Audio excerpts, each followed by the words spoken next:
अरे विनोद, तूने हलवाई को सारा सामान तो दे दिया है ना। अक्षय की शादी में कोई कमी नहीं रहनी चाहिए। आखिर सबसे छोटा भाई है तुम सबका। हाँ माँ, आप चिंता मत करो, मैं पूरा ध्यान रखूंगा। मंगल बेटा, तूने तो कहा था कि फूल का ऑर्डर दे दिया है, यहाँ तो फूल पहुँचे ही नहीं। अब क्या बहू की विदाई के बाद फूल आएंगे? माँ, मैंने अभी बात की है फूल वाले से, वो रास्ते में ही है। आप किशोर भैया से क्यों नहीं कहती कुछ करने को? किशोर पहले ही मेरे बताए काम कर रहा है। पास के सभी रिश्तेदारों और मोहल्ले वालों को कार्ड वही तो देकर आया था। रिसेप्शन के लिए हॉल भी उसी ने बुक किया था। टेंट कुर्सी वालों को भी तो वही देख रहा है। पर कई मोहल्ले वाले तो हमारे बड़े पूरे परिवार से जलते भी है, उन्हें बुलाने की क्या जरूरत थी? बेटा, शादी ब्याह में तो बुलाना ही पड़ता है, नहीं तो लोग क्या कहेंगे। दादी दादी देखो ना, हलवाई अंकल हमें लड्डू नहीं दे रहे, आप इनको डांटो ना। अरे चैन सुख दे देना बच्चों को लड्डू, क्यों तंग कर रहा है इन्हें?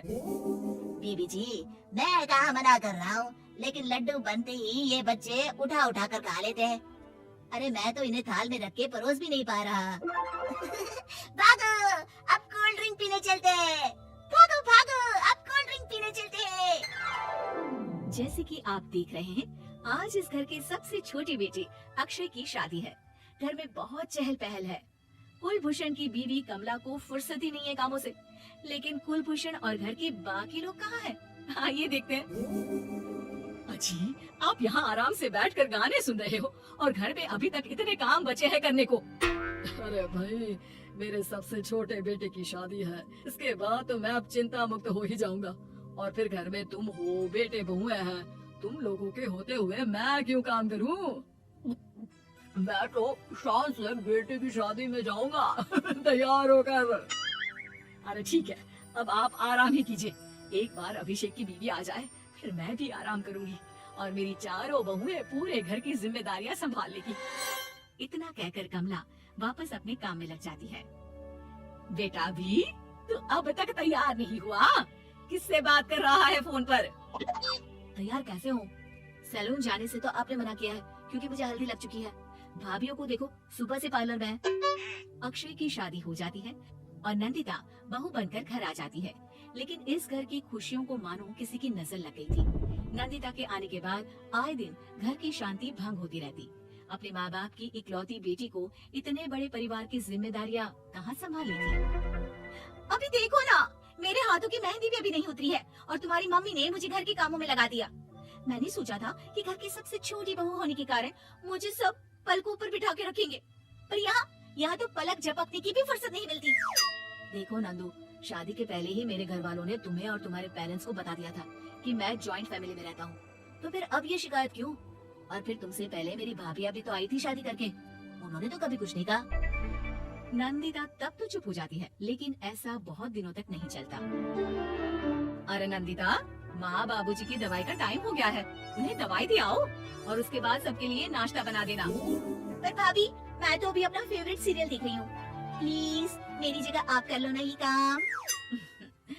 ठीक है, मैं तेरी जगह माँ बाबूजी को दवाई दे आती हूँ और नाश्ता बना लेती हूँ। तू मेरी जगह पूरे घर की डस्टिंग करके 5 और बच्चों को स्कूल के लिए तैयार करके भेज देना और दोपहर का खाना बनाने के बाद कपड़े धोकर सुखा देना।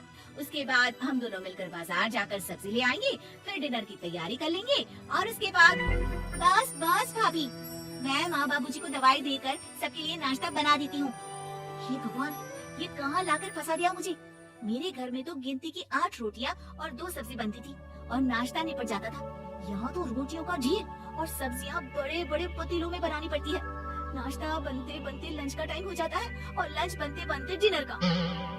अभी मुझ में तुम्हारे पूरे परिवार का नखरा उठाने की और ताकत नहीं बची। मैं ऐसे नहीं रह सकती। अरे तो क्या चाहती हो तुम? मुझे अलग रहना है बस। तो ठीक है, हम कल ही शिफ्ट हो जाएंगे किराए के घर में।